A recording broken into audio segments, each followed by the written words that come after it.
get on my phone, call Mike Holmgren up. It's number 4. You'll see a picture of him. He look like a damn walrus. Get on the phone and tell him that I said there are free agent signings going on around the league. And that I want him and Coach Sherman to get off their asses and start signing quality free agents for the Cleveland Browns. While all these other teams make moves, where the hell's my goddamn team making moves? Losing goddamn cornerback Eric Wright? Thank God we lost him, but I mean still, for real. We ain't signed no one to replace him. I mean, Nick Clements, we could even add him. Dante Whitmer, he's a safety. We lost A.D. Elam. I mean, what the hell? All right, Pistol.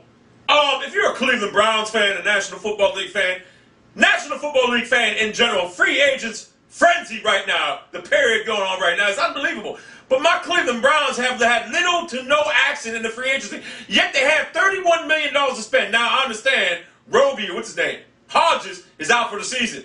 And that's a big loss because Reggie, what's his name? Hobby, I forget his name. Hobbs,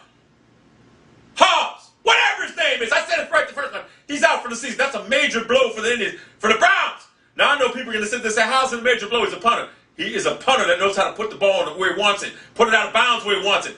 Key, field position. That's what he does. And he's being out right now. We can't sign Zasino because he's still injured.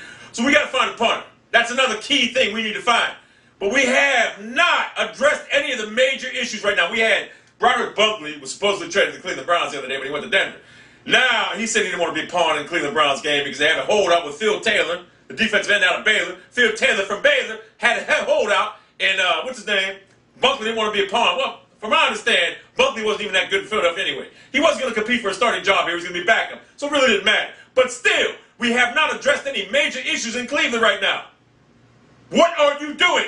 That being said, New England Patriots now, it's understandable that they offered Randy Moss a 1-year contract and he turned it down. Now, and Moss was like, you know, he's a little bit hurt because they have Chad Johnson for 3 years. He feels he should have been the #1 choice. Well, you know what, Randy? When you were last in New England, and I know you still got something left, I guarantee you. If you went with New England right now with Chad Johnson, Wes Welker, Tom Brady, Dante, what's his name? Not Dante, Deion Branch.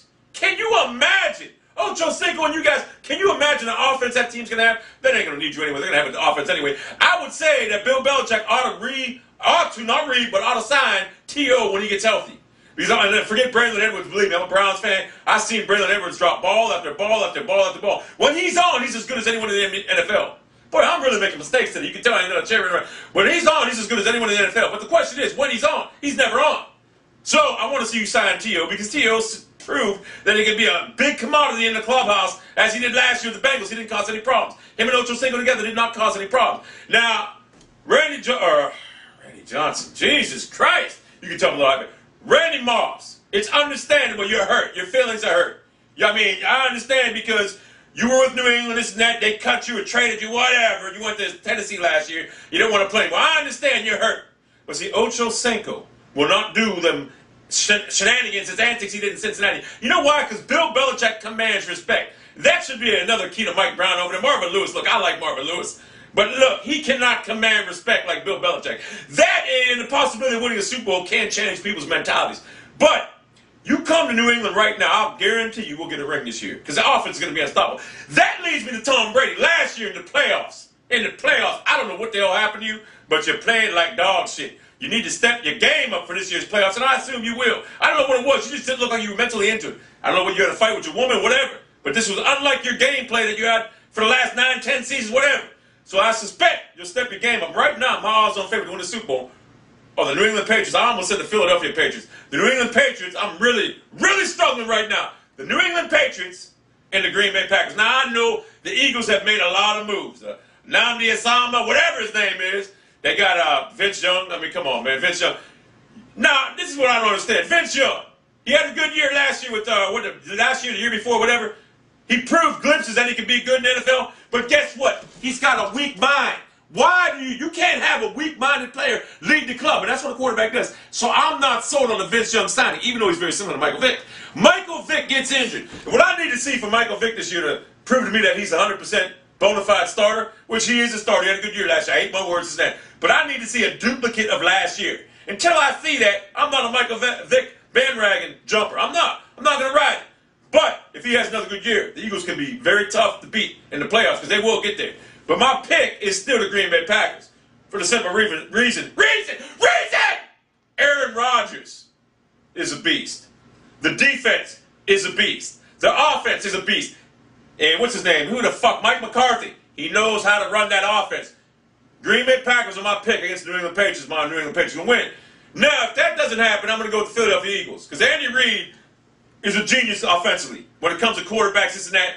But here's the thing about Andy Reid. What I like about Andy Reid, I wish he was in Cleveland, to be honest with you. A lot of Eagles fans don't like it. I love the fact that he throws the ball. He throws the ball 90% of the time. He uses the throw as he uses the pass game as a run, basically. That's what it is. I like that about Andy Reid, which I think most coaches in the NFL should do. Because the run, to me, if you have a beast running back, I still like the short over the middle passes. Now, here's the thing about it. Cobb, whatever his name is, I always get this confused. Cobb. If he was so good, why would a quarterback guru like Andy Reid so desperately try to trade him? I know he wanted to get he got some great players from him, Cromartie, whatever, draft picks. But why would he want to trade him so bad if he was so good, knowing that Michael Vick is just an injury away from sitting the sidelines for the whole season?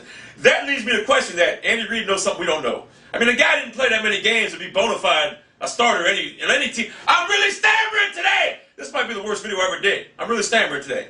I'm really stammering. Even I made commentary. I stammered it. I don't know what it is. I think I'm too hyper. So I drank some coffee. But Andy Reid, being a quarterback guru genius that he is, was so in a haste to get rid of him.